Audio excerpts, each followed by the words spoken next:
नमस्कार मित्रांनो, तूही माझा मित्र या मालिकेच्या पुढच्या भागामध्ये आता वल्लरी उदयकांतला मारायला निघालेली असते आणि तेवढ्यात मात्र आता ती ईश्वरी तिचा पाठलाग करत येत असते. परंतु वल्लरी मनात म्हणते की आता मात्र मला थोडंसं थांबून हे सर्व करावं लागेल. त्यानंतर अर्णव म्हणतो की काही वर्षापूर्वी मात्र आता जी काही आता ही घटना म्हणजे ईश्वरी तुमची आई आणि माझे बाबा यांच्या वेळेस ती जी घटना घडली होती त्यामागे आता याचाच हात आहे तर म्हणजे उदयकांतचा.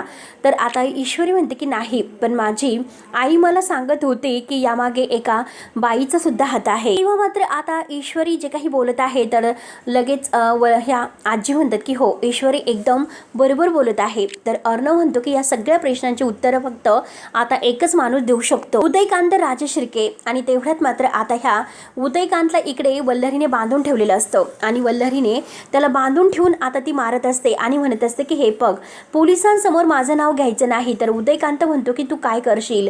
तर आता ही वल्लरी सनसन मात्र आता त्याच्या कानामागे ठेवून देते.